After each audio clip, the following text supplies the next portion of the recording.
What's going on, guys? This is Trey, the Tennessee Antkeeper, bringing you this quick update for the week.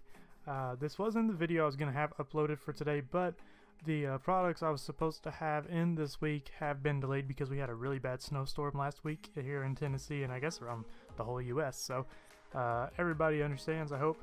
And I just wanted to bring this quick update. So this is my Lasius colony with my two queens. I'm going to bring this camera around.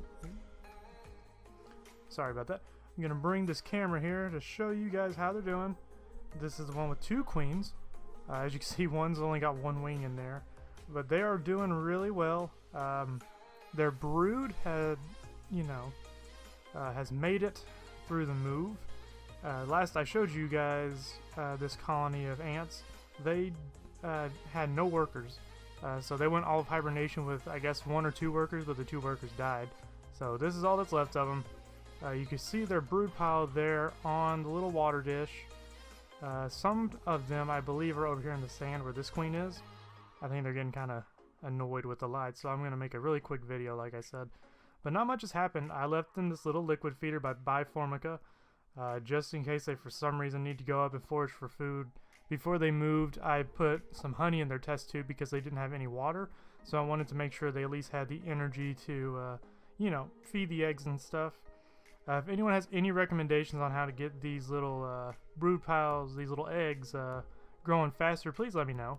I know I can do proteins and stuff, but since I just moved these ants into this nest, I really don't know if it's a good idea to go ahead and try to start throwing cricket legs at them and stuff just yet. This will be my second year of being an ant keeper, so I want to make sure I do everything right. Like I said, I had to move these ants as an emergency move. I didn't want to move them, but considering that their test tube ran out of water and then all the workers were dead, I felt that it was time to bring them out because I had them hibernating since November. So, February was a good month to bring them out anyways. But not much has happened, obviously. They really don't do too much. This is all they do. They check the eggs and then they walk around, typical founding stuff. Even though they really aren't founding anymore, I guess, because they did have workers. They just died. So I guess they're having to restart. But yeah, you could see the eggs are larvae, maybe. They're really small. I can't get my big head down there to kind of see what they are. But they have been eating, so I wonder if they are larvae. But anyways, guys, like I said, this was a quick video. Just kind of going over how this colony's been doing.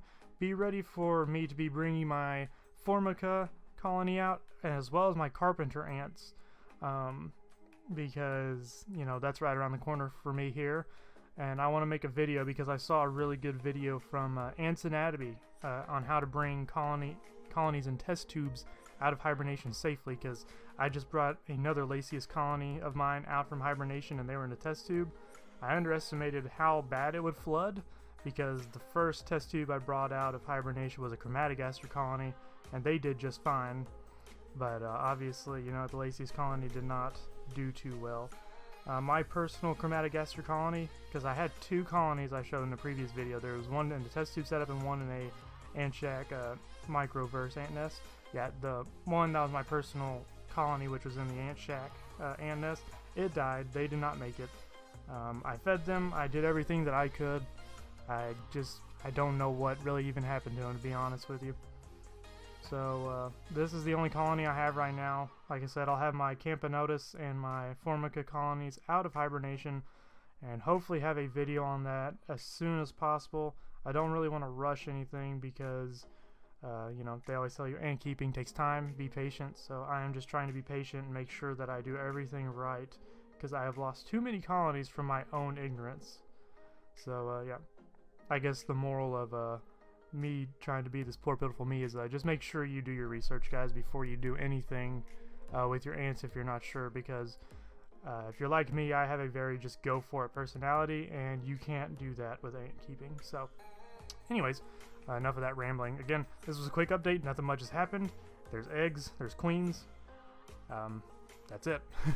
Hope you guys enjoyed this video. I will have a video of my Formica moving into the red Tar Heel ant nest that I have, the mini hearth. and then after that I will hopefully have the video up of how to get your ants out of hibernation, because I think that's just something that we need to see more of on YouTube because you don't see it anywhere. So yeah, bye guys.